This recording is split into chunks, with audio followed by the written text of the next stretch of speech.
Well, everyone, welcome in. We are watching St. John's versus New Mexico State University, and I'm Weaku, joined by Blaze. We apologize for the delay. We had some camera issues running, and we're just going to jump straight into this one.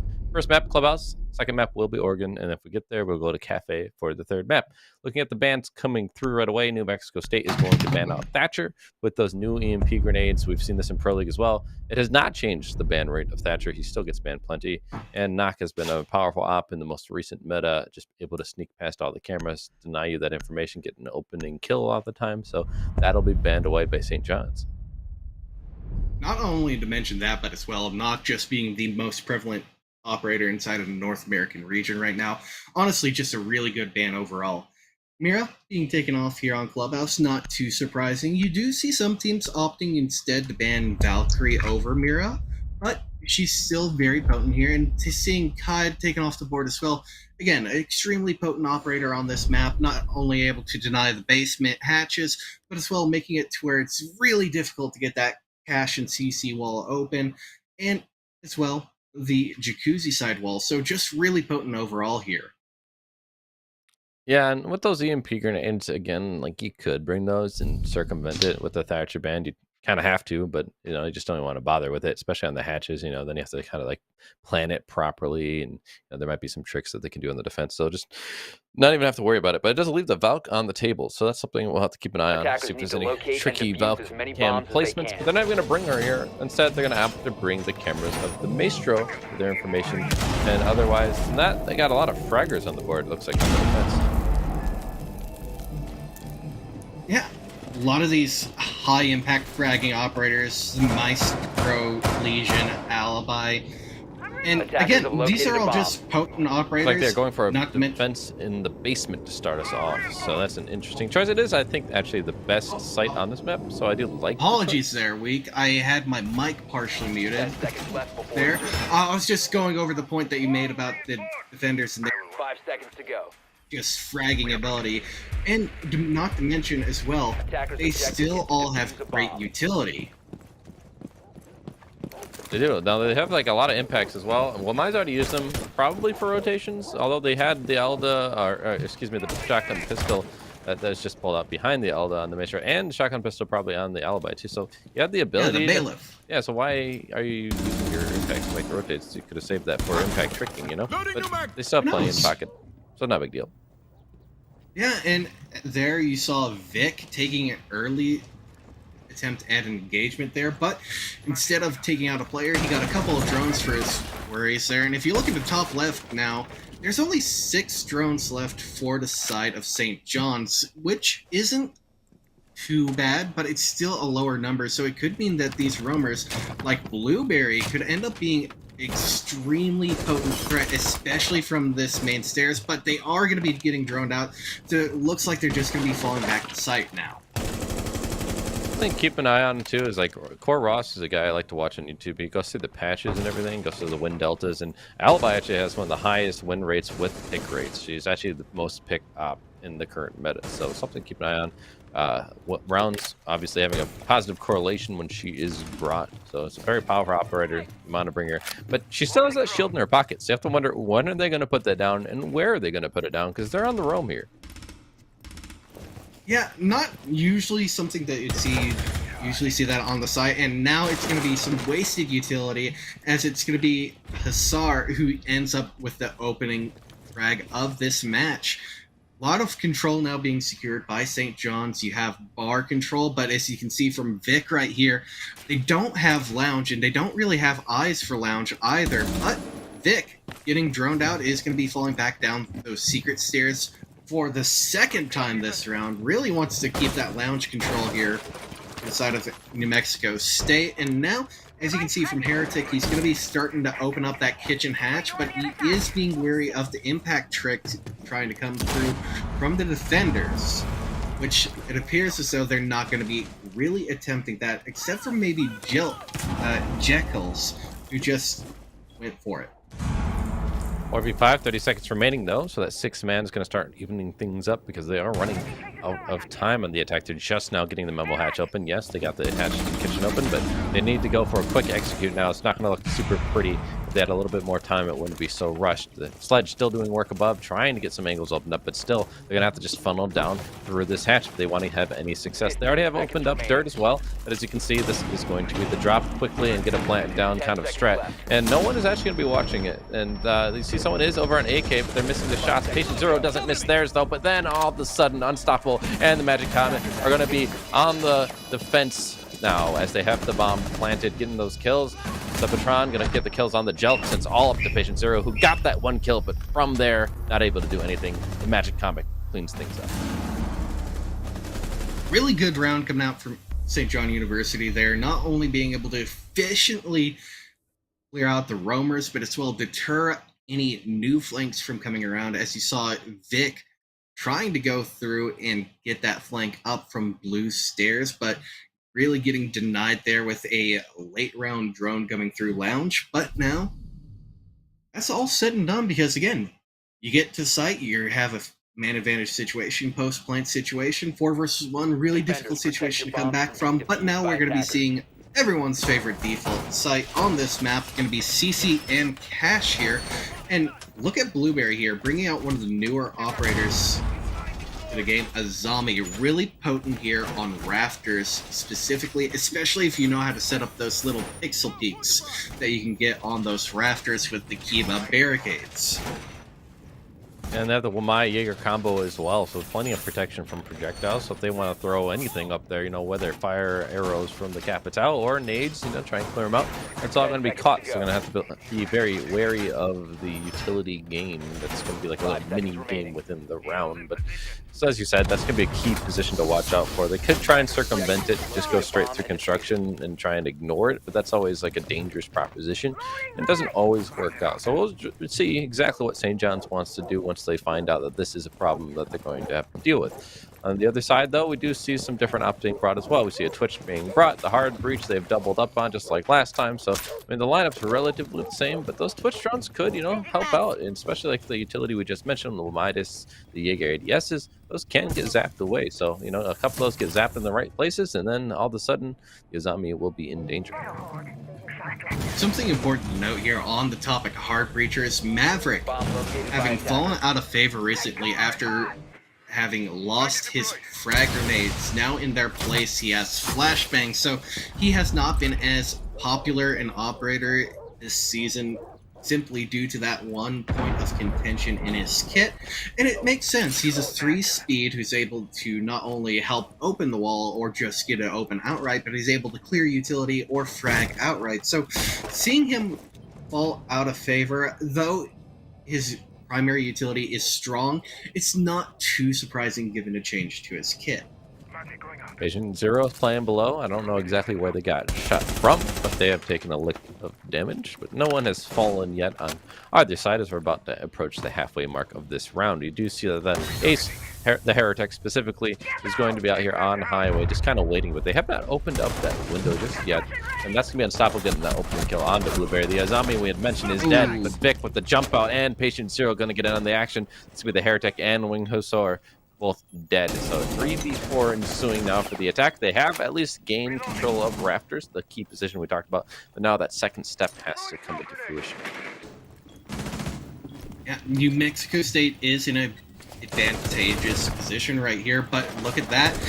Plant going down, and now Unstoppable getting an injured and nearly another kill on top of the one he just secured from top red. So really right now putting a lot of pressure on New Mexico State here in this post plant. But look at that, Patient Zero hits a nice shot onto Unstoppable, but tries to go back onto Magic Comic, but not able to make it happen. Vic as well getting pressured out, and now we have Sabatron going in, getting the final kill with his teammate there. Unfortunate, not able to try and claw that one back, even knowing they were in an advantage state there with being a man up, but it was still a very good showing for St. John's, showing that they are willing to go in, get that execute in post and play the post plant, which a lot of teams here recently don't do anymore.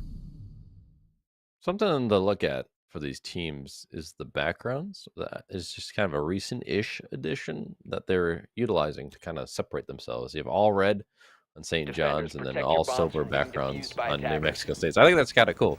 They kind of color Yeah, nice coding it touch. for us to show the difference in the teams. But going back to this bomb site, it's questionable. It's not the strongest bomb site. It's actually one of the worst bomb sites. So maybe going gym bedroom would have been a better choice. We'll see. Maybe they have the adjustments, once they saw how it went last time.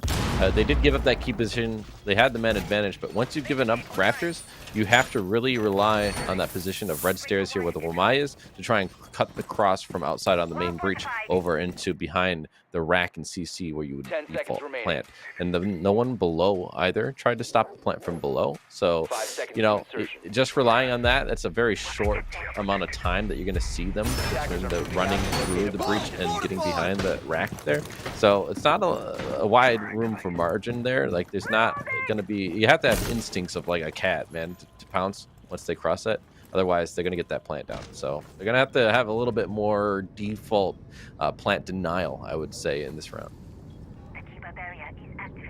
True that they didn't necessarily play to their outs there, but at the same time, they didn't have the ability to get into those proper repositioned states either. They were kind of caught blindsided by Unstoppable just blazing his way through rafters and just being an absolute menace in Garage here. And speaking of Garage, we are going to be seeing that initial line of sight open up by Heretic on the Hibana this time instead of the Ace to not only get the rotate in, but as well the line of sight for the default cam and other side of rafters. But Heretic, as you saw there, is being contested by Vic inside of our double window, as well as Patient Zero inside of Garage.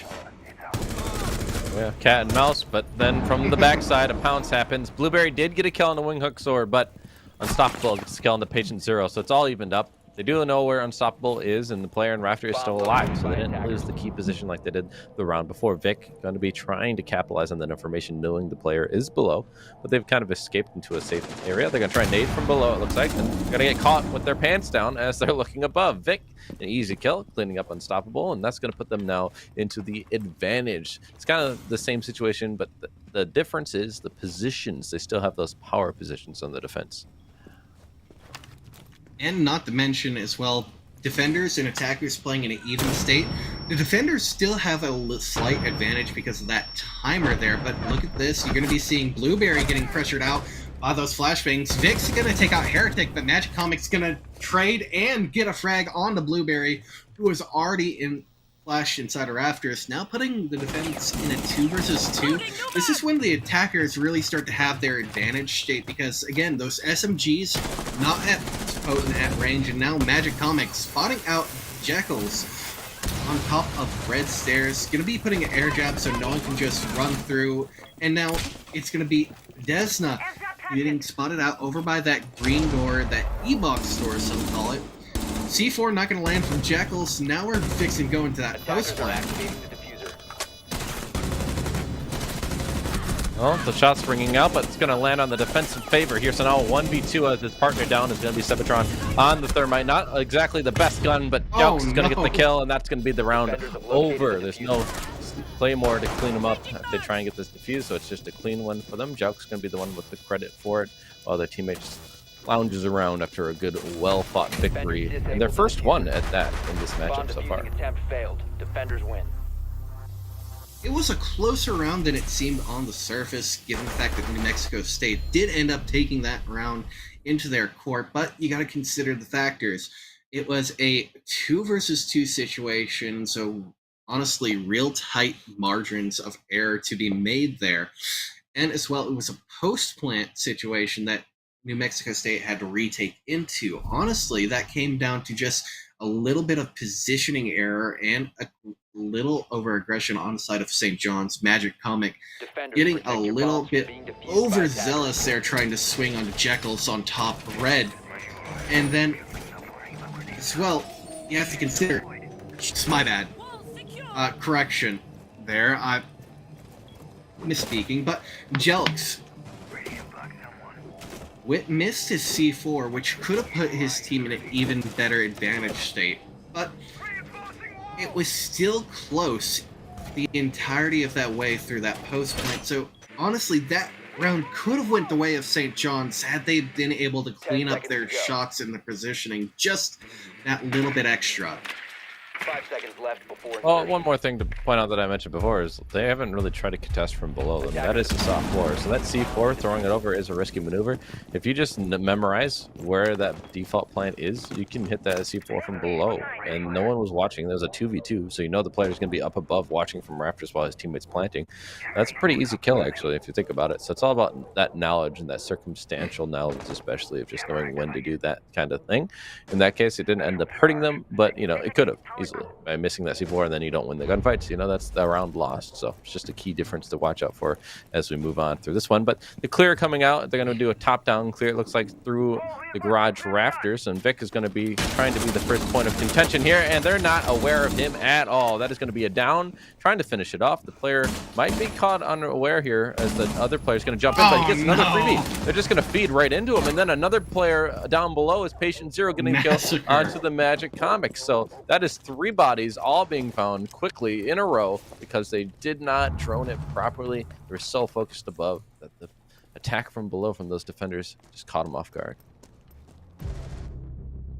Now we're going to be seeing Vic getting his 3rd on the round by taking out Heretic, who was trying to entry over by Garage, leaving Sevatron in a 1 versus 5, trying to entry through dirt. And it seems as though Blueberry is aware of that, having hit that barbed wire, and now they're fully aware.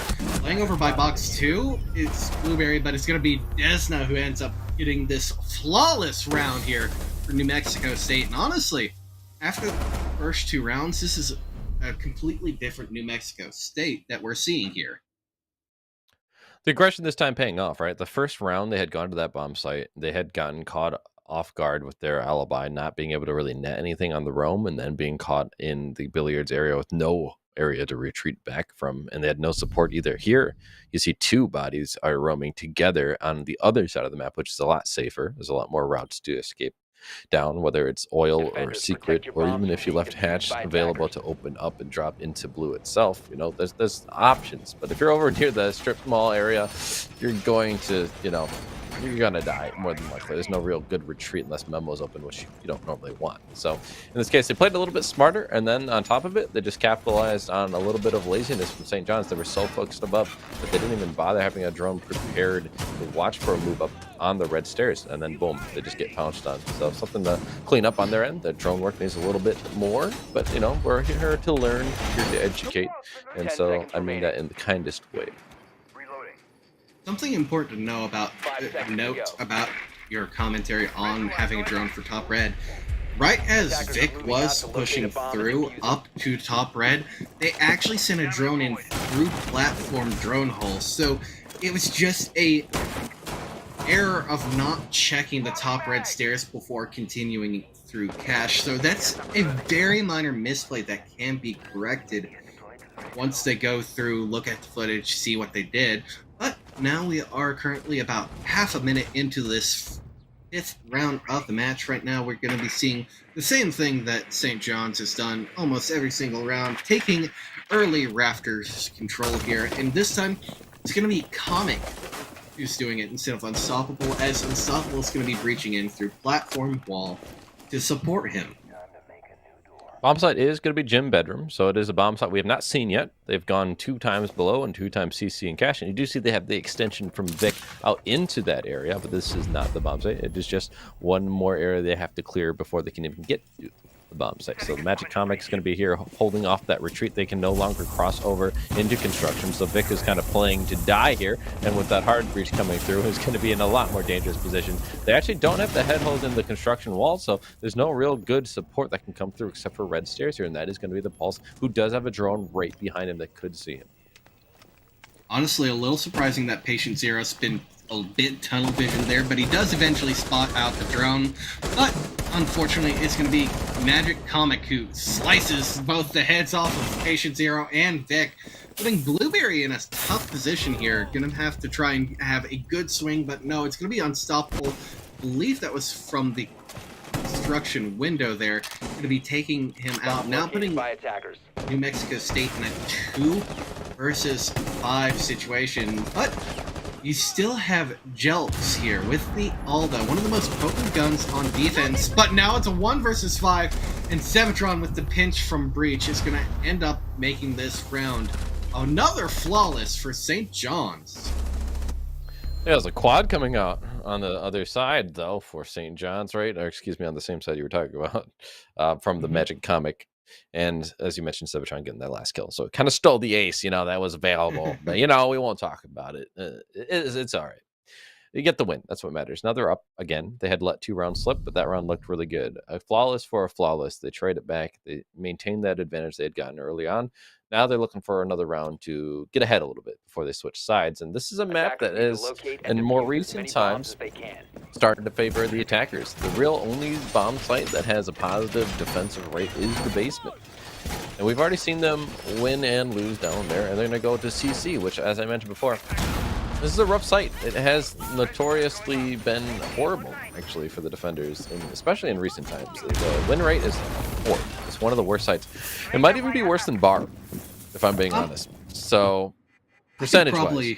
I could probably pull some stats up off of Wikipedia here in a moment to confirm or deny that. But yeah, a lot of time here recently, cache and server room has fallen off a lot because, again, players are really comfortable attacking that site now. They know pretty much everything the defense can do to try and stop your entry or your plant. So, again, it's just a really played out and really stale site that doesn't have a lot of innovation here. The biggest amount of innovation that's happened recently is a zombie, but that's basically just putting a bunch of shields up on rafters. And, again, if there's anything the defenders or attackers are good at against the defenders, that's clearing utility. But look at this, Patient Zero, unfortunately, running out of bullets in their clip. Unstoppable going to be the one to take them out, and not a single point of damage dealt back to St. John's. That's an absolutely crippling blow because you have a powerful gun and a recharging stall utility taken off the board. Well, that just goes to show how important it is to have a longer scope in those long engagements, because they were not using the ARX, they were using the G36C, which does have a 1.5 on it. So Unstoppable did have a slight advantage there. But also, Patient Zero, that's just rough. I don't think they were expecting it at all, so they just flubbed a few of their shots there. And especially with the new recoil, that gun has a decent amount of bullets. Once you get past about 22 bullets, I think it is, you start having a lot of increased recoil on the weapon. So they already shot a drone, then they look up and try and, transition over to the player through the doorway. And at that point, you have to wonder, when did the recoil start to really hit them hard? Make it really hard to hit those shots. Either way, though, it's a body being found for St. John's. They have a man advantage halfway through the round, but that was a body that's below. The key positions are still there. They still have red control. They still have rafters control. They actually have 2 players in rafters now, so this is still a lot of things to clear out for St. John.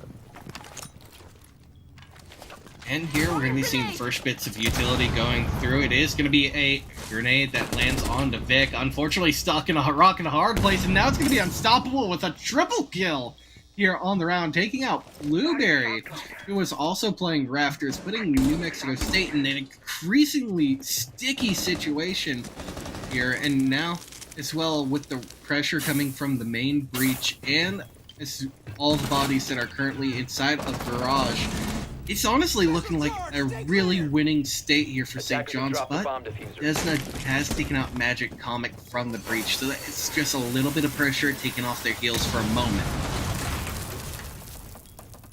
Players retreating down. Someone's going to go out on the breach to try and get that cut off for the attacking side. Try and slow these defenders down if they try and push up, make it uncomfortable for the planter. There's also only 2 left, and now 1 after the Heretic takes out Desna. It's all up to Jelks, and they have a C4 in pocket. They could potentially stop it, but it's only going to be a moment of time that they can prevent it, and that is going to be the kill from the Heretic to clean off the round and get the 4-2 half for St. John's.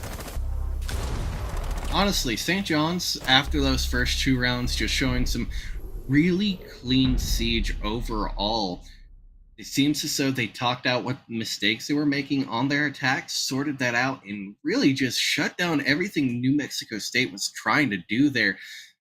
All but 1 round, they started off with the opening pick, starting from round 3, into the man advantage state. and they just snowballed it. As you saw, they nearly had 2 flawless rounds in a row here.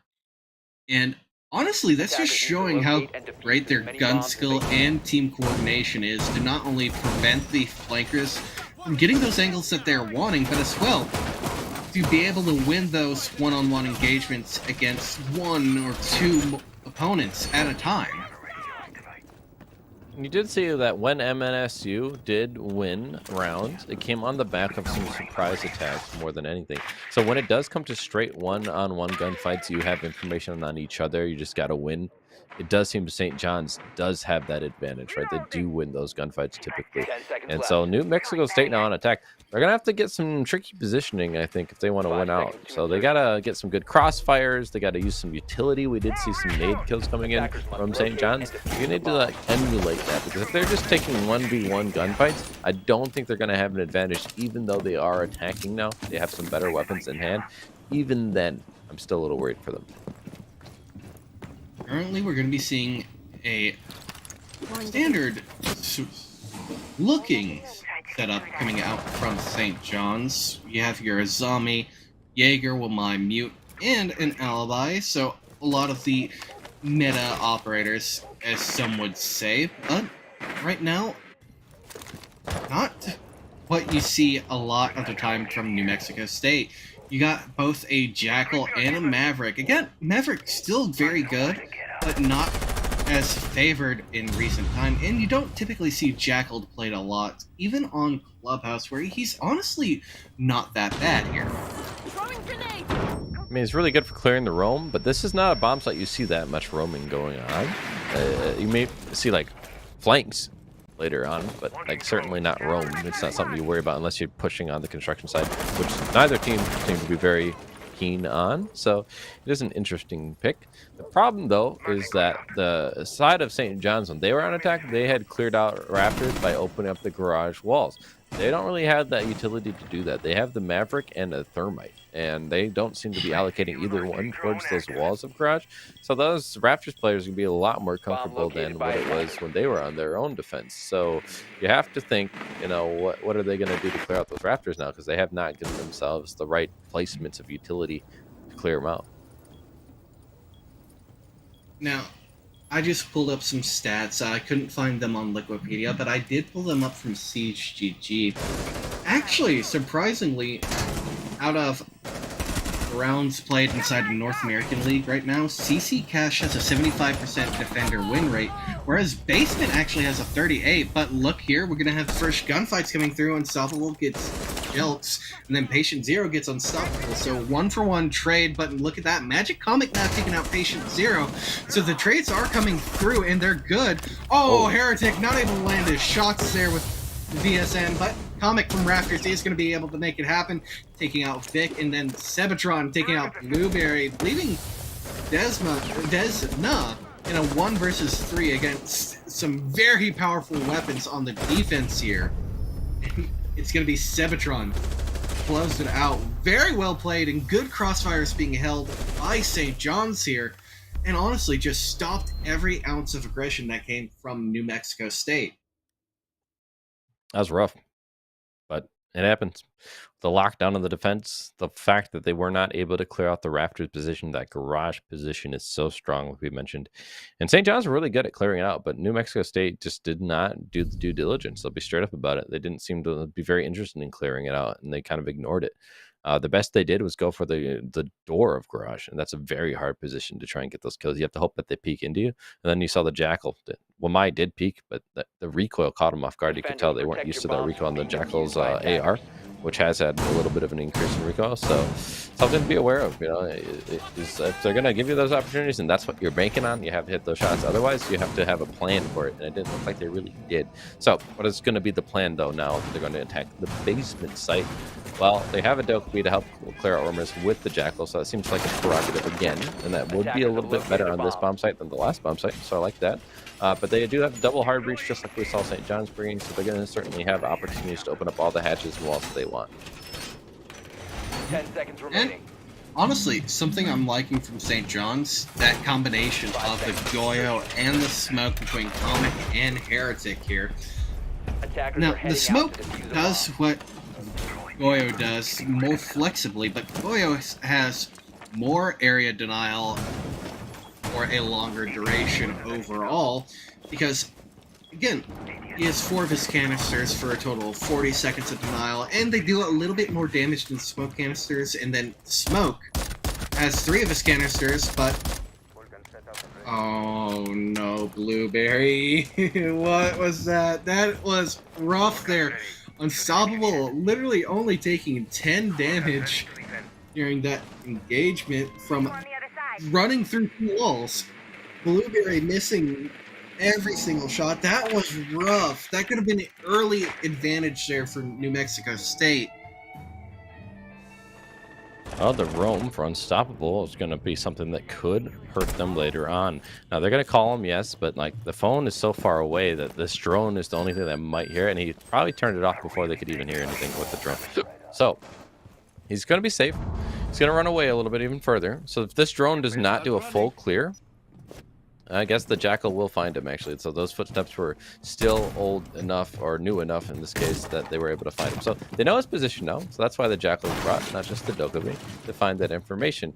So he hasn't been over here long enough that those footsteps would have faded away. So now the gunfights are going to come through, but he's going to land the shot. So yeah, you know where he is, but he's going to outgun you. That's the opening kill onto Patient Zero. That's happened a few times when they were on the Legion, and now on attack, they're falling again. Really unfortunate death there for Patient Zero, putting his team at an early disadvantage and losing just a really potent gun here from the side of New Mexico State's attack. But now it's going to be evened out just a little bit because, or not evened out, it's going to be emphasized further here because Magic Comic takes out Jelix, which is also the hard breach that had already done their job. So overall, that's not as much of an impact, but it's still another potent set of guns off the board here. I mean, how you handle that works is you don't push him unless you're going to have someone go around the outside and also do a double clear with you. Someone has to go from one of the other outlets into the strip mall area and try and get that taken care of. But they didn't do that. They didn't pinch. And so a single push through the doorway and bathroom area is going to be an easy kill. Vic, though, getting a double kill on the Heretic and the Magic Comic is going to clean up those 2 players who are going to be pesky, the Goyo and the Smoke. I guess the Goyo canisters will be downed. Another kill from Blueberry onto Winged Hussar. Now, Vic is down, so it is a 2v2 essentially, and now Unstoppable getting kill onto Blueberry does leave it all up to Desna, who is getting the plant down, but he's actually just baiting out the player of Sebitron, gets the kill, now goes for the plant. Now Unstoppable has to know where this location is. He's going to jump in, but the plant will be completed. He has to take the 1v1, but Desna looking the wrong way, and Unstoppable is going to get this fuse on the plant and bring them to a 6-2 scoreline. And important to note, 6-2 means match point, which is putting a lot of pressure, even more than New Mexico State was already facing, onto them, because they have to play flawless siege here to get crawl back 4 rounds straight if they want even a chance at overtime here.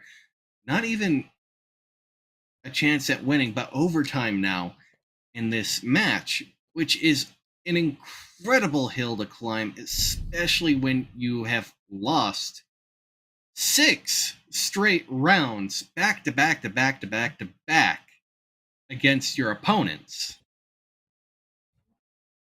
Defenders, protect your It's bombs rough. from being defused by attackers. But, you know, it did start with saying it wasn't all in a row either, you know, because Yeah, there was not all of them.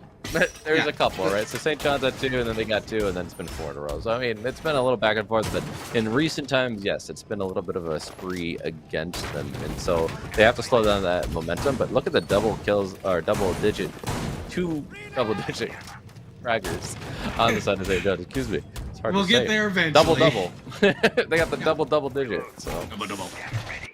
10 seconds left before insertion. Yeah, Unstoppable and Comic just absolute powerhouses here from the side of St. John's, just absolutely fragging their minds out and just completely shutting down everything that New Mexico State has been wanting to do here. And oh, my eyes do not deceive me. Patient Zero has locked in the fuse here.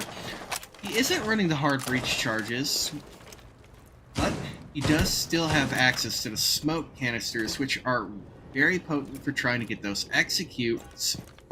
But problem here, New Mexico State hasn't really been able to get to the point where they want to execute with enough men up to really matter. But here we are going to be seeing the Maverick going into effect with a combination of a frag grenade from Diana's on Blueberry. So that wall is going to be opened up in quick fashion here with Patient Zero on Overwatch with, I believe, that is Jelks. And it's just one wall, though, right? So it's just one step. They can't all funnel through that. So they have to find another point of entry, which is usually over in that cache area or construction or even down through the Logi hatch. Whatever they decide to go with, they just need another push. So that's the thing. They can get this wall. They used a lot of utility to get it. And now they're going for the construction wall, which is actually interesting. You don't see that very often. But it is being watched. So Unstoppable, if he just peeks over a little bit, he can get this kill, and they both actually do a little bit of damage. Well, actually, he's the only one who takes damage. I thought he actually had hit Vic there, but he didn't. Either way, though, they're going to realize on the attacking side that that's not a very viable option. The player is moving down on the main stairs, can get that kill. Let's wing Fusor. And then on the top of it, the Magic Comet going to follow it up on the Jelks. So a huge advantage now for St. John's. This is the last round, so New Mexico State have to figure out an answer here if they want to stay in this map 1. This is a best of 3, so it's not all on the line yet. They can still go to the next map and try and win there, but they don't want it to end this early. That's a dominant win for St. John's if they let this slip. Now, important to note here, you see Patient Zero, well, no longer, but the idea that he was using there was to use the fuse charges, punch a hole through those castle barricades, and use them as little murder holes, essentially. Little peek holes that he could try to get some picks from, but that didn't work out as he got ran out on by Sebatron from construction window. And now that's going to put Blueberry and Desna in a very rough situation here, being watched from so many angles on that jacuzzi breach with only 20 seconds left on the clock. It really doesn't look like it's going to happen for New Mexico State unless they pull some miracles out here. And Blueberry going down, leaving Desna in a 1 versus 5. Unfortunately, it's going to be a flawless round to close this one out, and a very dominant showing coming out from St. John's here. 7-2 in 5 straight rounds in a row. Thank you as well, that correction there. Oh, no worries. That's going to be a dominant fashion win for St. John's. That's going to be Clubhouse wrapped up. And after that, we'll have a short break now and then go on. Going to happen for second map. Is it going to be a 2-0 for St. John's? They did move it down a division, so we got to keep that in mind. They did come from higher skill levels, we'll just put it that way, and now they're down here, you know, and they did lose one game. So, I mean, maybe they do belong in this division, but you have to say that they are used to facing higher competition. Can't necessarily say that about New Mexico State. So it's going to be a little bit of an uphill battle for them, and they just lost map 1 pretty dominantly. So can they show us a better showing on Oregon? We'll find out in just a moment. We'll be right back after the short break.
Welcome back in, everyone. I am Wes, or we all cool, joined by Blaze or Jared. So, yeah, here we are back, about to start map 2. We had a little bit of delay because we had the lobby issues. You know, there's always issues with Siege. These things happen. So, how you feel for the second map?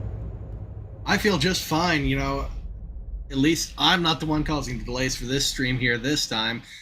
Windows, you gotta love it. But we are going to be going ahead and getting into the second match, ban phase. For those who weren't here, as you can see from the top of the screen, St. John's won their first match. Waiting for the score, 1, 2, 3. It was 7-2.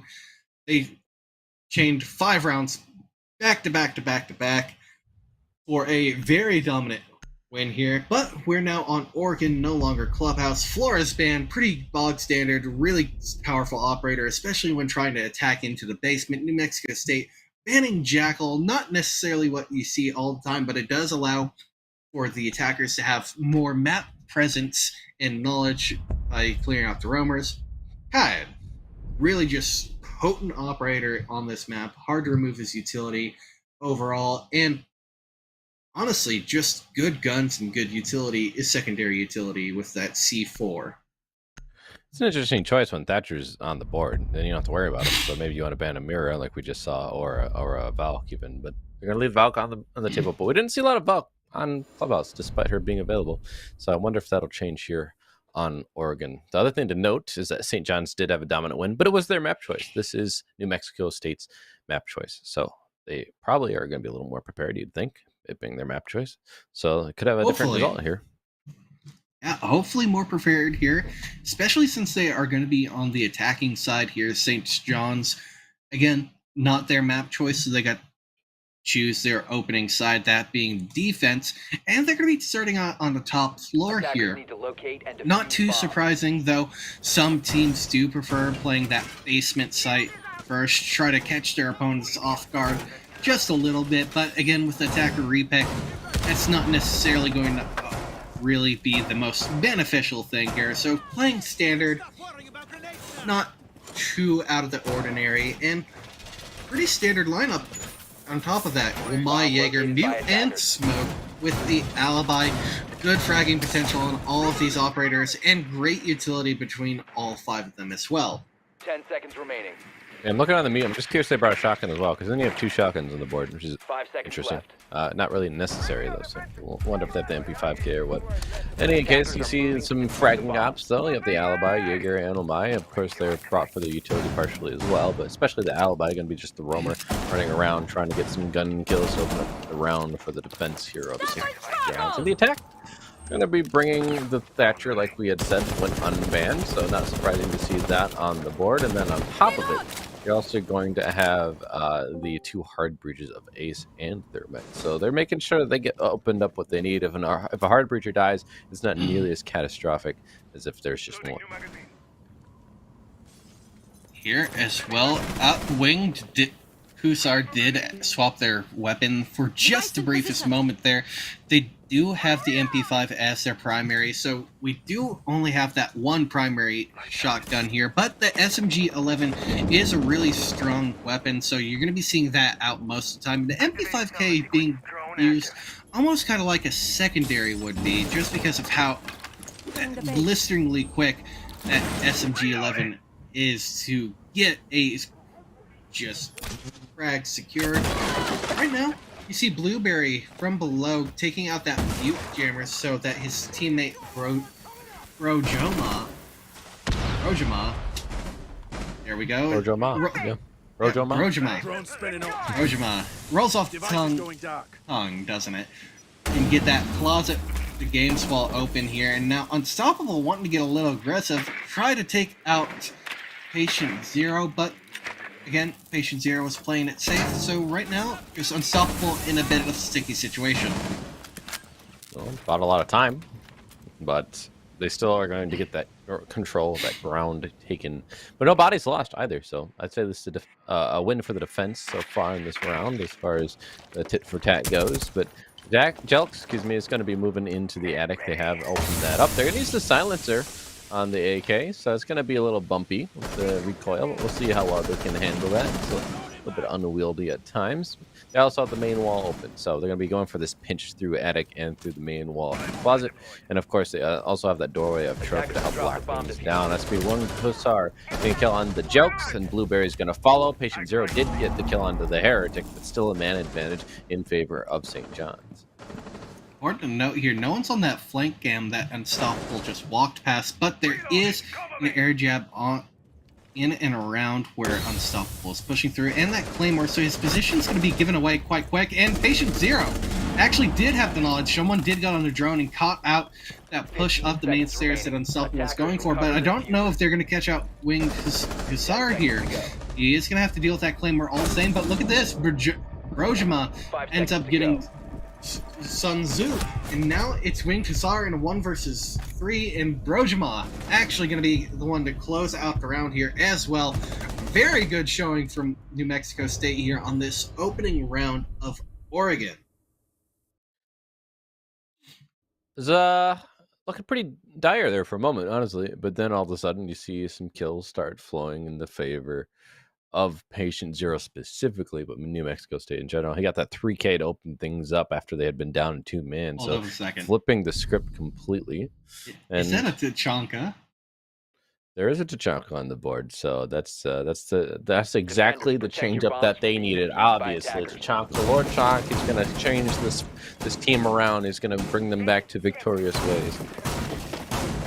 Now, for those of you who might not have been watching Siege for a while here, Tachanka's LMG is now his primary weapon, and it is a beast at making these lines of sights and rotates here. It has high destruction, and as well, you can see he has the secondary option of the Bearing 9. And as a result of losing his LMG as his gadget and getting it as his primary, no shield included, thankfully, he has now what is called the Shumika launcher, which is this basically incendiary grenade launcher, which can bounce around and after a set timer detonate in a similar fashion to smoke, but in a much smaller radius. But it still burns for about the same duration, so it's a lot of potential area denial that he has, and he's got 14 of them, 7 in clip, 7 in reserve. Well, they have the smoke as well, so they can double down. They have a double denial, in fact. Triple. So that's Goyo. Yeah, Goyo as well. So they're really playing the denial here for time. They all have to just pop this utility and then just burn that time away.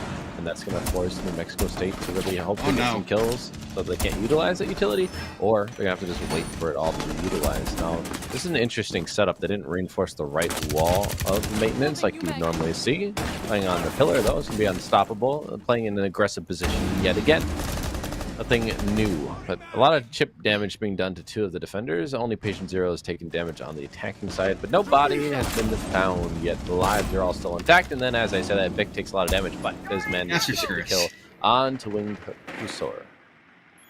And important to note there, Blueberry, off the back of some really aggressive play, was able to secure a bunker there in short fashion, which is why St. John's looks... Oh, no! No way. I think that might have been Rojimas who got that, but the Twitch, it would be so funny if the Twitch room got that injured. But now it's Sun Tzu in a 1 versus 5 and not going to happen. It's going to be Blueberry with their second frag on the round to close things out here for the side of New Mexico State. And again, New Mexico State off to a really dominant start here, but will the tale of the previous map with St. John's on Clubhouse ring true, and will they start to be able to steal this momentum completely away from New Mexico State? That is what happened last time, like you mentioned, so will history repeat itself? I don't know, but it looked pretty dominant there. Flawless round, I believe, and St. John's are kind of reeling after that one. They had a close round 1. They got 2 opening kills and then let it slip upstairs, and yet they just got flawless, and they're going to go back to the one that wasn't as close, so that's an interesting decision. But we always see adjustments come through, and we do. There's no Tachanka being brought. You see the Malusi and, in fact, the Wamai being, or excuse me, not the Wamai, the Warden being brought, excuse me. So you can see through any smokes they might want to throw down, but I don't feel like the smokes really were utilized, so maybe flashbangs are what they're worried about. Either way, I mean, Warden still has a decent equipment. He has a shield, and he's going to have the 1.5 on the MPX. So, I mean, even if you can't utilize his gadgets super well, depending on the gadgetry brought by the attackers, still a good kit in general for frag. Important to note, though, Patient Zero on that Thatcher. Again, since he is available, he's an extremely powerful operator on Oregon. Having that Thatcher up is going to make it to where Unstoppable's Warden can't activate his glance glasses, meaning that Warden's utility inside a bunker is going to be limited, but it doesn't appear as though it's Unstoppable in bunker right now. It looks like that's going to be Heretic at the moment. And Unstoppable playing the pillar door, getting the opening pick on Patient Zero, so that entire point, again, moot due to the overwhelmingly surprising power of the Caster's Curse. I mean, Tarps is a powerful position if they're not aware of it, and he has a shield there, so they got the double shield, one and elbow one on Tarps. And the thing too is that that's the 1.5 MPX I was talking about. So I mean, it's strong. It can definitely get those ranged kills. So something to watch out for. It is also unstoppable. They've been playing very aggressively. This is their first kill, so it hasn't really paid off until just now. On the attacking side, they're slowed down a little bit. That's that Archer dead, so some of the utility that they could have cleared now has to be cleared elsewhere with other gadgets, whether that's the Twitch drones or they just burn the utility by shooting it through. Doesn't matter. They just got to take a little bit more time than they would have before. On the other side, though, we do see the roamer of Winged Hussar just flying around, and they might be aware that someone is playing right next to them here in Z. Should have been able to hear that, and maybe can catch this player Vic coming up, and then he does. Yep, he just peeks right into it, unaware. Vic gonna be a freebie for Winged Hussar. Winged Hussar now rotating in through security, so they could potentially end up taking out Jelks here as well if they're not watching in Weary for this flank coming up from the hall, which they just cleared, and they're not expecting it, but Winged Hussar not able to land any of his shots there, so he just let a freebie go through his fingers, but Heretic from the side of Bunker is going to make up for it by taking out Blueberry. Now Brojima going to be taken out by Unstoppable, who is also on the flank, leaving Jelks in a 1 versus 5. The first time for their team. Exactly, just barely missed Hussar, which is going to allow him to go through, get this flank, and potentially get another frag for his team. Ooh, recoil was a little bit shaky there, but he does end up securing the flawless round for St. John's. And now, for the first time on map 2, St. John's has wrested the momentum a little bit away from New Mexico State and put themselves on the board. I mean, what are you gonna do in a 1v5? Not much. I mean, even if it gets a couple kills there. Just frag out. Just frag out. The diffuser was also down on Big Tower Stairs, so just another thing to be aware of. No. Don't you know, Weak? You just frag out, and you don't care about the circumstances. You just play and hope that the defenders get a little bit overzealous. And if you end up pulling it through, well, then hopefully we'll be able to make it a very, very high play. I mean, that's Jared for you. That's how I think of when I hear your name. Is that commercial, the little jingle? That's Jared. Oh, I'm too old. All right. Anyway, on to the upstairs now, where they did look pretty strong in the first round. Have not gone back there. They had the 2 opening kills, and then all of a sudden, Patient Zero went on a tear at a 3K, open up the round, and then they were not able to recover from that. So. Looks like a similar hold. They're going to have that shield over in Trophy Room. I'm assuming that's going to be Unstoppable again on the Alibi. Is going to be playing there. We'll see if they can have more success than last time. I mean, I think they got... Maybe... No, actually, they just got their first kill. Not last round, but the round before that. So, I mean, maybe they'll have more success here. Either way, it's the same lineup, though. So this attack is certainly going to be aware of what utility they have to be prepared for. Whether they're prepared or not, it just really depends on what St. John's does on this match.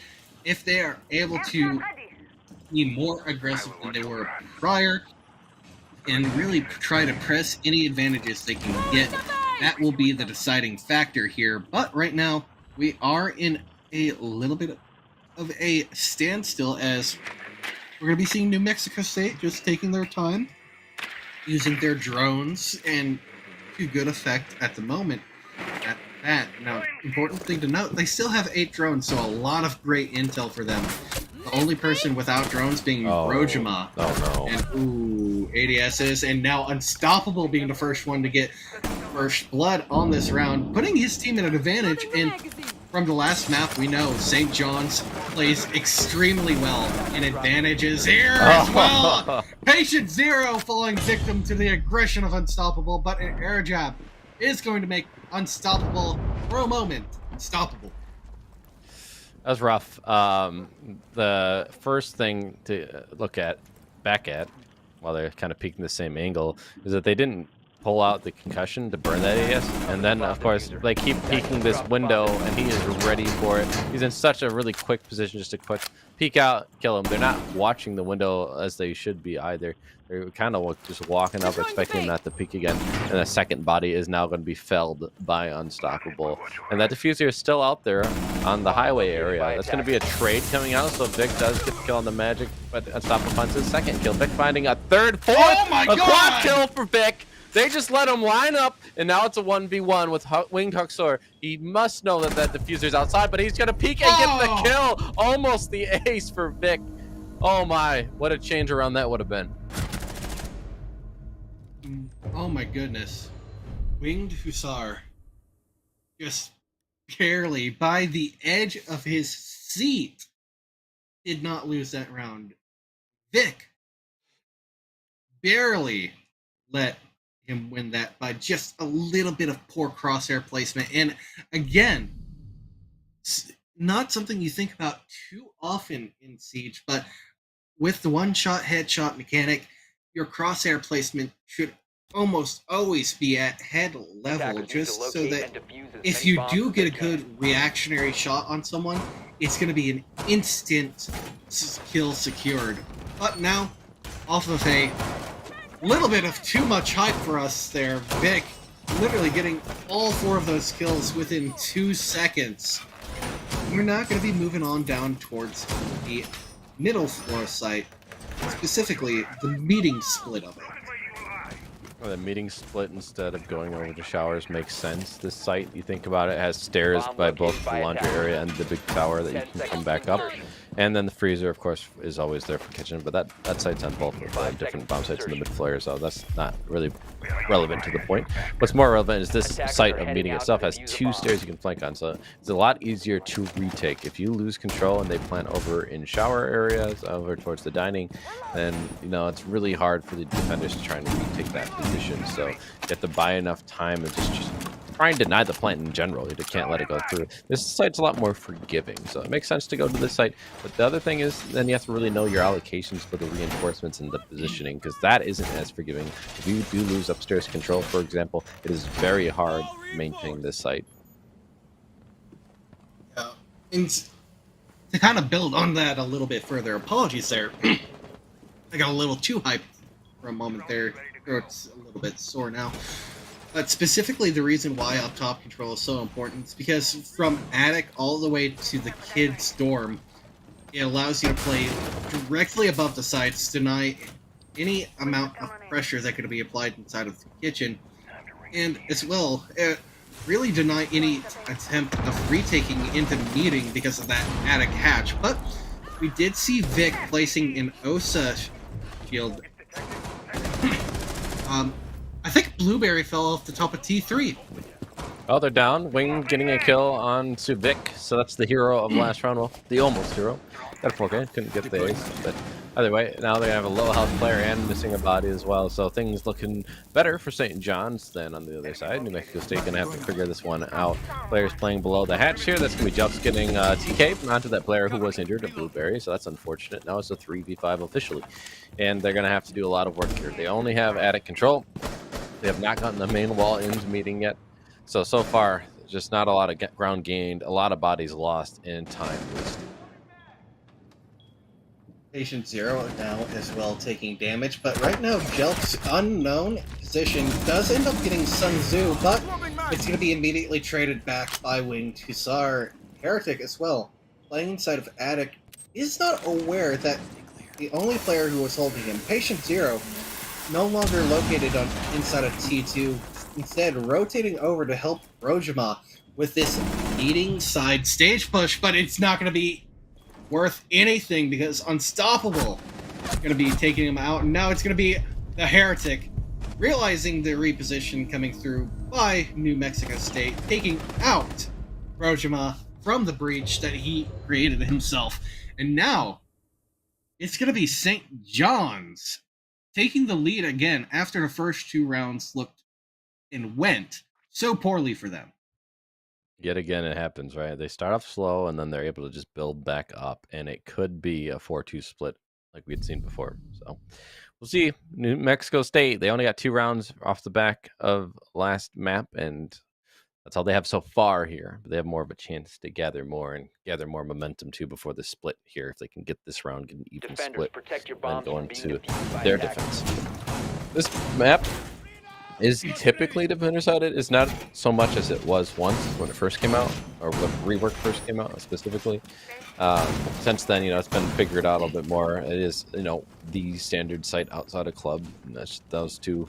These two are going to be the maps that every team should know. Should be the bread and butter for any league, any skill level, even. So to see the defender win rate go down slightly is not surprising. Just the comfortability of being able to attack in the familiarity that you're gonna have. So getting a split half wouldn't be bad for them. That's all I'm saying. 5 They seconds still left. have that slight advantage on the defense, and at the very least, you could hope for an overtime. Attackers Get a must 3-3 locate here. and defuse a bomb. Oh yeah. Again, very close map overall. Oregon slightly leans towards a defensive-sided favor with the majority of the sites, but it's still easily able to be a decisive half for an attacking team here. And when you have plays like that happening by Patient Zero, you're setting yourself up for some victory, and Vic actually being the one to finish off that injure with the Twitch drone. But as you saw, there was a pick going the way of St. John's. Heretic taking out Blueberry inside a bunker. Blueberry not having the best match so far, but it is what it is, and we can wait for their defensive side to see if they wake up here. And St. John's also bringing out the same strategy that won them bunker the last time. Unstoppable after a little bit of a slow start. I don't think they got their first kill until the third round. Since then, and also since then, they've been winning as a team. Since then, they have 7 kills, so starting to heat up a bit. They're good at the end of those opening kills. In this case, it's going to be a trade that happened earlier, so it's still a 4v4. Getting it close to halfway. We're going to see a kill coming out from Wing Hasor, who also has up to 7, now up to 8 after that kill, on to Vic. And now it's a 4v3, so advantage in St. John's favor. They could get the 4-2 split for the defense. Still a lot of utility from the side of New Mexico State to try and push it into St. John's defense, but with the Warden currently up on the board, unless you're wanting to use one of those last few precious EMPs that Patient Zero has, your smokes and your flashbangs are going to do nothing against him. And now Sun Tzu, you're nearly getting caught unaware by Jelks. It's going to fall back, and now it's actually going to be Jelks taking out Wing Tazar. Very good play coming out from him, and good read on that flank coming through. Wing Tazar has been doing them frequently here, but oh no, the ACOG! He's going to block his vision of Unstoppable, and he's going to end up taking out Jelks, leaving Patient Zero and Brojima from New Mexico State in a 2 versus 3 with a lot of time being burned with this defender utility. Mojo Ma on the backside now, trying to maybe drop a meeting hatch, or they might even just go all the way back to the back stairs. Patient Zero has no health, so they're just going to be something to maybe bait out and get some free kills, but it doesn't matter. Unstoppable is unstoppable, as the name is going to live up to the hype and get another one. Wow, that was a nasty shot. Patient Zero gets shut down on the last kill of the round, the last kill of the half, and it's a 4-2 in favor of St. John's. Honestly, that St. John's defense round literally just came down to Unstoppable living up to his namesake there, just completely mowing through 3 of the players on New Mexico State and being dominant. Look at that, 10-3. Wing Tazar shortly behind him, 8-3 with a single assist. These 2 players, again, were the 2 that showed up. Well, no, it was Comic, actually. Comic and Unstoppable, yep. Comic and Unstoppable. So now we're seeing Wing Tazar showing their strength and their colors on one of their comfortable maps, it seems like.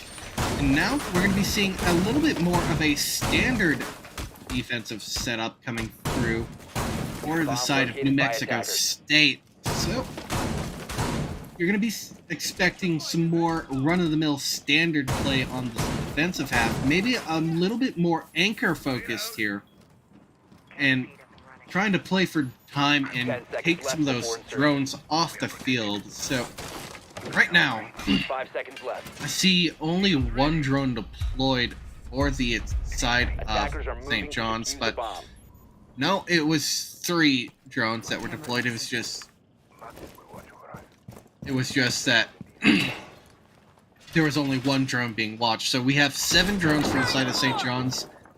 Really good prep phase here Camera for feed New up and Mexico running. State, being able to take out 3 of those potential intel points for St. John's. So that's a little bit of a good start from New Mexico State's defense already. Jelk's alone up here in meeting. I don't think they have any support. That's the dangerous part. If someone went on backstairs to give them a little bit of support there, then that might not be such a bad position. But if no one is there, they can push from both the front and the backside, pinch them out, and they have nowhere to go. The walls are soft. They could even just wall bang it with a little bit of information from the drone. So something to keep an eye out on as they move through the map. But they are doing the shower clear. Looks like they might be going for a front side take. So they're going to go through freezer here and then maybe even go down the laundry stairs. Jelks is repositioned though up near Armory in the corridor here, and just going to be kind of wandering around. The drone has already passed them, so this could be a flank that goes unnoticed by the attackers. Currently, top floor is still being cleared, and now it's going to be Jelks, correction, being spotted out by that drone coming through by Armory, and being spotted out by the one that came through by Trophy. So again, it's known that Jelks is up here, and it's going to be unstoppable here to contest, and what a nice shot at that. So that's the Valkyrie taken off the board. Again, those black eye cameras are still deployed, so there's still utility being provided to New Mexico State, but you lose a solid gun and a C4 in the process. So that is overall a little bit of a net loss for them, but look at how much time was burned in return. That's not a lot of time to work here for the execute. Looks like they found out that black eye cam we saw thrown under the bench earlier, so I think they were just spraying and they're trying to shoot it. So patient 0, being patient, waiting for someone to peek into this angle. Unstoppable's already moved past it though. A little bit of a waiting game. You do see the other players on the attack for St. John's are lining up, doing some drone work, and then prepared to drop potentially into the laundry area. And if they can time this properly, this could be a really good pinch from this attack. They just have to clear the checkpoint. They have to clear out the utility as well. You see that they have opened up the wall fully to run through. The Sophia bug, they're not actually concussed like it looked like they were. Patient Zero is going to peek out and get the kill onto the Heretic. Things are going to start getting chaotic here, but it's in the favor of New Mexico State. Patient 0 finding a second and a third now. Unstoppable shuts him down, tries to get more, but Blueberry is there with the AUG to shoot him in the head and finish off the round in favor of New Mexico State. They win their first round of defense. Honestly, it looked like Unstoppable was setting themselves up for that 1 versus 4 clutch situation there, and the ace for the round, but not going to be the case. It is not going to happen that way. Now, New Mexico State, since the first time, for the first time since round 2, is going to be securing themselves a well-deserved point on that round, even if it did get a little bit sloppy there towards the Defenders, end. protect your bombs from being defused by attackers. Up we go now to the top floor as the standard. A 4-2 split does mean that they have to win the 2 main sites, and then they can drop that 3rd site or any combination, but they need to go to that 4-2 ratio. That's a good start to get downstairs. Now they need to show us another good start here. Evening up the round count, winning their 2nd main defense. The top and bottom are certainly the strongest defensive points on this map, so that mid site, you don't want to have to rely on it. So if you can't win both of your defenses up and down, you're going to have to try and win one of those 3rd sites, either the meeting, kitchen, or kitchen and dining. Either way, it's hard. So they really do need this round. It's going to be very important in the future of this map. Attackers must locate and defuse the Very bomb. interesting setup coming through here. Seeing the castle on a top floor hold, not usually seen, but it does come out every now and then. And as you can see, Patient Zero kind of feeling themselves on this round, going to be going for the spawn peek through the white window, breaking the glass even. So that is going to give Unstoppable that little bit of knowledge that, hey, this area is going to be hotly contested at the moment, so let's not fall victim to it. And Patient Zero realizing they are probably starting to overstay their welcome, does fall off to a more passive angle instead of the active one he was holding previously. What is Wing to Sar getting hit by? Is like they're on the electric wall? Oh, yep, Yeah. there it is. I was wondering. I saw him getting slowly hit by something and did a little bit of damage, not a lot. The smoke babe's gonna come through and try and push him away from the wall. Buy a little bit more time. And they've actually backed away completely from Attic, which is an interesting decision. No one is contesting. You can see just how much night and day difference there is. St. John's, they had Unstoppable in Trophy. Here for New Attackers have Mexico located State, a they're bomb. completely opting away from it. They've double reinforced the wall in the Attic, and no one is playing near the trophy. They don't have a shield looking towards it near the bedroom doorway. That's about it. And speaking of that shield, it has been cleared, and Unstoppable takes out Patient Zero and almost takes out Blueberry, being brought down to just a single sliver of health. But now Comic is going to be the one who takes Blueberry out in the end. Maestro Evil Eye going to be a nuisance to the players in Attic, but no longer now. The Maestro of Jelks is going to have to play gun up, same with Brojima as well. Using the UMP with the suppressor, not a very bold strategy given the low damage of the gun. And no! Jelks takes out Vic! And Unstoppable takes out Jelk and Brojima! What a misplay and miscommunication! He takes out his own teammate on top white stairs. Oh, that is so heartbreaking. They just gave up so much ground. They didn't contest at all. So what's going to happen? Well, you lose the shields. What else is stopping you? No one. They don't have the head holes looking in towards the trophy door from white, which a player was playing white, but they didn't have the holes to look towards it. So nothing is going to be there to slow them down. They also lost Attic control completely. No one played in there to contest with those players pushing through. So I'm not trying to be mean here, but New Mexico State give them so much ground. What are you going to do? There's nothing to slow them down. So of course, you're Attackers playing need to against locate and aggressive defuse team, as especially many bombs aggressive as they players can. like Unstoppable. You're just feeding into the way they like to play. Yeah, I'll just take that ground. I'll just eat up, and then I'll get all these kills on top of it. That's what he does. That's the play style we've seen from him.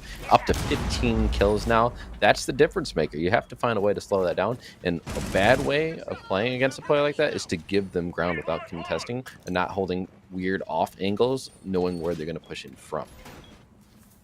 And Jelks appearing to be taking a little bit of a respite here, chilling 10 out seconds remaining. and figuring out what they want to do in this round, trying to calm 5 their seconds nerves remaining. just a little bit.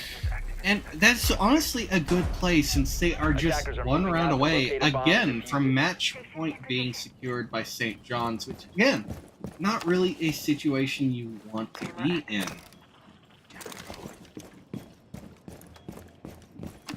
Very similar lineup here. The difference being that they have a Thunderbird now and a Bandit, of course. So they have I think the Bandit was there last time. It did a little bit of damage, but I think the positioning might be in a slightly different area. That's going to be the Heretic getting a kill on the Jelk. So that is going to be your cameras dead. Hopefully they threw them all. I didn't get a look before they died to see what Jelks had done, their utility, but that could be wasted utility. Definitely a C4 gone, unfortunately.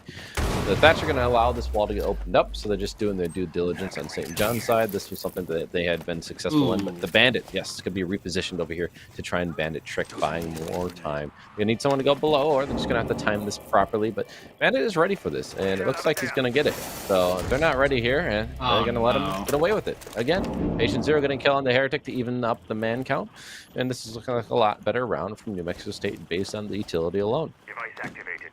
Yeah, the Bandit trick coming through by Blueberry, honestly being the biggest damper on St. John's attack, losing both thermite charges in very quick fashion here. And now Patient Zero getting ready to contest Wing Tussar, who's trying to solo entry over by Attic at the moment. So this is going to be a real big point of contention here, and Patient Zero getting impatient, trying to push through since Wing Tussar is having just a little bit of difficulty getting that nav breach open. But now they realize they're in a bit of a sticky spot as they're going to have to push forward or back up, and Wing Tussar taking advantage of that, taking it out. Magic Comic in the meantime, and now it's going to be Wing Tussar getting the injure on Patient Zero and shooting a few celebratory shots after the fact. Vic getting kill onto Sun Tzu. Another push in should get the kill, and it does. Yep, onto Blueberry. And in the meantime, Wing Tassar did get a kill onto that down player of oh no, that's the down player of Blueberry, my bad. Either way, 2v2. We have the positions. Vic is on white, and Unstoppable has actually relocated to join their teammate, going to go through the trophy area and try and team up with their player playing in Attic. The diffuser is down, so they have to grab that, so that makes sense. They might be aware of a player over in that area of the bunk, and yeah, they're going to be seeing it, and that's the heal might have gave it away with the sound cue. They might not know this player position of Bro Joe Mom, but they're the only one left, so they have to capitalize on the unknown. Unstoppable gets the kill into Vic, going down by Unstoppable. So this is the chance for Joe Bro. It's only against another player. It is not the main fragger, but he doesn't see him. He looks the wrong way. Unstoppable gets off the plant after planting, and that is going to be the round one by St. John's. Wow. Oh my goodness, didn't fully clear stone door, or the attic apparently door. It's right next to you. What? Exactly. He didn't fully clear the attic door, and now, as a result of that, man. Oh my god. I'm not gonna make a comment, but I personally, when I had a Razer headset, loved it until, ironically, the left speaker went out. Matter of fact, every headset that I own, it's always the left speaker that goes out. Don't know why.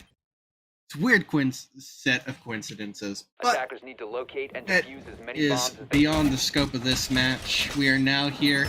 St. John's, again, on match point against New Mexico State, putting the pressure on them yet again after the side swap.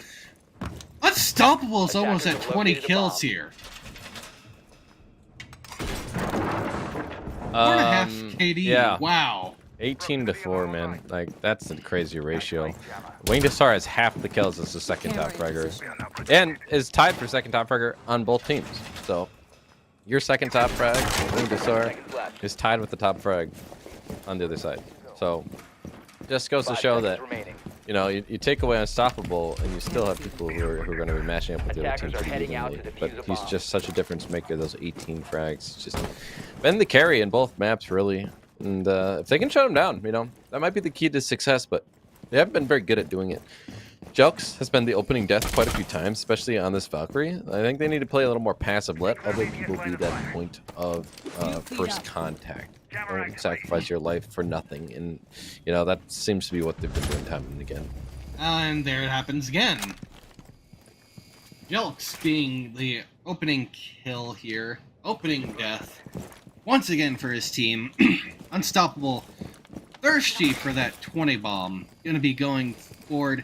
Trying to seek out and secure that 5 KD, that 20 and 4. And try to make it more at that. Hello, I am not Busta Rhymes. Do not ask for my autograph. Here we're going to be droning through Freezer. It's going to be Blueberry who has been droned out, so that position... They didn't even reinforce security hatch. What are they doing? Yep. Anyway, moving on. They're going to be just hunkered down in sight. And hoping that they'll feed into them. They do at least have the meeting reinforced, so, I mean, there's that. But to give up freezer hatch like that, I mean, what are they going to do to deny it, I suppose? It's kind of going to get opened up either way. So maybe that's the mentality. Just not waste the time. Or maybe they just didn't have the time because they had to put so much utility on. I don't know. Either way, it's a 5v4. It's about halfway through the round. You do see that they are not being heavy stacked up, excuse me, towards the front. Right, no one's really in the laundry area. So that is going to be an interesting point of contention for New Mexico State. Will they have enough bodies and angles covered to stop this push? Because that is certainly where the attack looks like they're going to be pushing from. The only player currently in position to stop that laundry attack being the one inside of the closet at the moment, Brojima. But it seems as though New Mexico State is starting to have their spidey senses tingle, and you saw Patient Zero rotating towards the front side by Laundry, try and help contest. Now Vic as well, being pressured out from tower stairs, does push through and get away from that though. And now it's going to be Unstoppable giving away his position. Patient Zero taking an early gunfight with one of the entries in Freezer, but going to fall down, and it's going to be Vic! Stop! Unstoppable here, but now it's Vic. Also, left in a 1 versus 4. But he could make it happen here. He does see what a planter is, so he could make this happen in quick succession. He takes out two! Oh. Triple kill, but not able to make it happen. Sun Tzu taking out Vic in the end. GG and good series. It's going to be St. John to win 2-0 over New Mexico State in a very dominant fashion overall. Still rocking the LMG. Interesting choice. Honestly, is not a bad weapon, honestly. So yeah, that was actually the Gridlock who had the LMG there. Oh, my bad. I missed all that. Okay. Gridlock LMG does have a little bit more recoil, but it's still easily controllable. But what about that match? Unstoppable, absolutely just mowing through his competition on both maps at that. Exactly, got the 20 bomb, but didn't get the 5 KD. He stays with a 4 KD overall. Good enough. I think he'll take it. Yeah, good enough. Double digits the first map as well. So I mean, overall, the KD on the day, I don't know, but it's definitely over 2, maybe even 3 if you combine both maps. I don't know how many times he died the first map. Either way, doesn't matter. He did really well. He carried his team to a certain degree, but I mean, you have to have players who will distract at the very least, if not feed information with drone work. So they are going to be putting him in the best positions to get those kills. So I don't want to take away from the other players on the team. Obviously, they're probably happy with his performance. They're not going to complain by being dragged along for a quick ride like that. I mean, it was not close, 7-2, 7-3. So, I mean, make short work of it. But overall, you still have to give credit to the other players. They still did their job. They certainly opened up all the walls that they needed to be opened up, allowing him to maneuver down the back stairs like we just saw. He is really good at that, repositioning himself based on what his teammates had already done as far as the standard takes go. So, I mean, they really put him in the best positions he could be in. Honestly, it's good game sense and game knowledge to be able to have those repositions based on what his teammates were doing there. So it shows that this player, Unstoppable, really standout players in the collegiate scene right now, and someone to be looking out for should they go into standard competitive play. But I believe that just about does it for us here on this B stream for NECC. Anyway, thank you very much. I have been Blaze. This has been, again, my lovely co-caster week. This has been the NECC broadcast for today, and we'll catch you next week on Tuesday.